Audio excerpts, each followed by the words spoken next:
जो आप लोग आज टीवी सीरियल्स में महाभारत देखते हो, एक्चुअली में वो महाभारत है ही नहीं। दरअसल महाभारत को पहले महाभारत के नाम से नहीं जाना जाता था, इसको जय के नाम से जाना जाता था। फिर दोबारा इसके नाम को बदला गया और इसका नाम विजय रखा गया। फिर उसके बाद एक और बार इसके नाम को बदला गया और इसका नाम भारत रखा गया। और आज फाइनली हम इसको महाभारत के नाम से जानते हैं। जो सबसे पहले महाभारत का नाम था जय, उसमें 100,000 वर्सेज है और ये हमें स्पिरिचुअल विक्ट्री के बारे में बताता है। और जो उसके बाद किताब आई विजय, वो हमें मटेरियल विक्ट्री के बारे में बताती है। और वहीं अगर हम भारत के बारे में बात करें तो वो हमें पर्टिकुलर डायनेस्टी के बारे में बताती है। उसके बाद इन सारी किताबों को मिलाया गया और इसको नाम दिया गया महाभारत। जो हमारे मॉडर्न स्कॉलर्स और राइटर्स हैं वो कभी इतनी ज़्यादा स्टोरीज को ना समझ पाए और ना ही कनेक्ट कर पाए, इसलिए उन्होंने एक फाइनल वर्जन निकाला जिसको बोला गया महाभारत। और महाभारत में बस एक युद्ध के बारे में लिखा गया है। तो सोच के देखिए दोस्तों, ये जो सारे ग्रंथ थे जय विजय भारत, उनमें कितनी सारी बातें छुपी होंगी।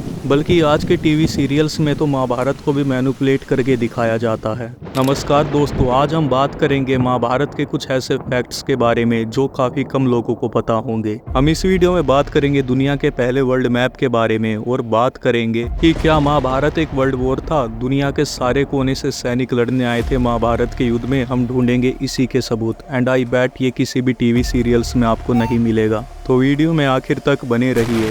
दुर्योधन, दुशासन और दुशाला, ये सारे नाम तो आपने सुने ही होंगे महाभारत के अंदर, पर आपको जानकर हैरानी होगी कि ये सारे नाम ही गलत हैं। दरअसल दुर्योधन का नाम सुयोधन था और दुशासन का नाम सुशासन था। ये जो भी सारे नाम हमको आज पढ़ाए जाते हैं ये गलत बताए जाते हैं, पर इसके पीछे कारण क्या है, क्यों ये सारे नाम हमको गलत बताए जाते हैं? कारण ये है कि ताकि दुर्योधन दुशासन की गलत रेपुटेशन बने हमारे दिमाग में और इनका नाम सुनते ही हम इनको गलत समझने लग जाएं। पर ऐसा क्यों दोस्तों? हमारी सोच है, जो भी संस्कृत या हिंदी में नाम दू से शुरू होता है हम उसको गलत समझ लेते हैं और हम इन नामों को सुनकर पहले ही अपने दिमाग में एक नेगेटिव इमेज बना लेते हैं। पर हाँ, दुर्योधन का एक और मतलब होता है दोस्तों कि एक ऐसा योद्धा जिसको हराया ना जा सके। बात तब की है जब गदा युद्ध में सुयोधन बलराम को हरा देते हैं, तो बलराम सुयोधन से खुश हो जाते हैं और उसको एक नया नाम देते हैं दुर्योधन। महाभारत और रामायण दोनों में ही कुछ ऐसे अस्त्रों का उपयोग हुआ था जो आज के एटॉमिक बॉम्ब से भी कई गुना ज्यादा ताकतवर हैं।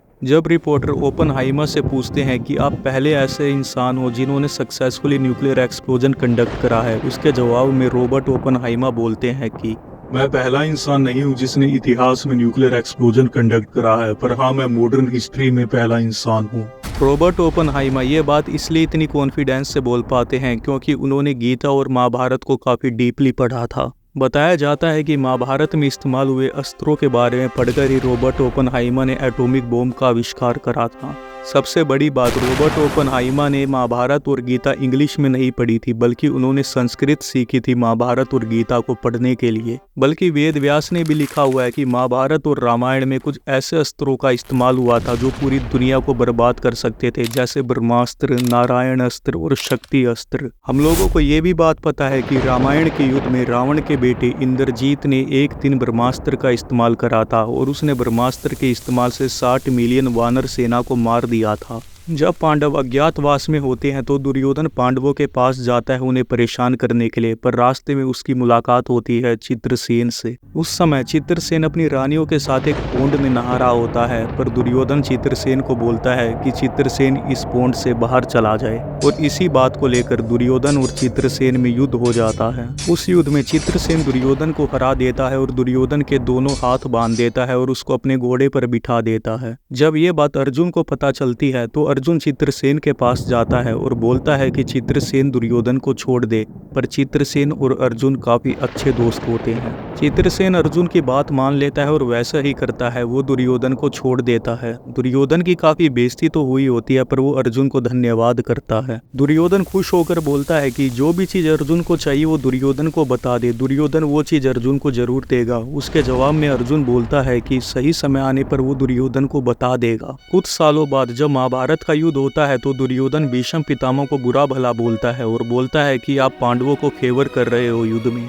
इन बातों को सुनकर भीष्म पितामह बहुत गुस्से में आ जाते हैं और वो सोने के 5 तीर निकालते हैं और भीष्म पितामह बोलते हैं कि अभी तक तुमने मेरे पराक्रम को देखा ही कहाँ है। मैं कल सूर्यास्त तक 5 पांडवों का वध कर दूंगा। उसके बाद दुर्योधन वो 5 तीर अपने ही पास रख लेता है। उसके बाद श्री कृष्ण अर्जुन को बोलते हैं कि जब अर्जुन ने चित्रसेन से दुर्योधन को बचाया था तो दुर्योधन ने प्रॉमिस करा था कि जो भी अर्जुन को चाहिए वो दुर्योधन जरूर देगा। उसके बाद अर्जुन जाता है दुर्योधन के पास और दुर्योधन से वो 5 तीर मांग लेता है। दुर्योधन बिना कुछ सोचे 5 तीर अर्जुन को दे देता है और दुर्योधन पूछता है कि उसको इन 5 तीरों के बारे में कैसे पता चला, तो अर्जुन बोलता है श्री कृष्ण। बहुत सारे स्कॉलर्स क्लेम करते हैं कि जो महाभारत का युद्ध था वो खाली भारत में नहीं हुआ था, बल्कि बाहर के देश से भी कई सैनिक आए थे, जो इसको वर्ल्ड वॉर बना देता है। बहुत लोग बोलते हैं कि रोम और ग्रीस से भी सैनिक आए थे महाभारत के युद्ध में हिस्सा लेने के लिए, पर हम जानते हैं महाभारत के एक कैरेक्टर को, शकुनी। वो गांधार के राजा थे और आज गांधार अफगानिस्तान में है और गांधार से भी सेना आई थी लड़ने के लिए महाभारत के युद्ध में।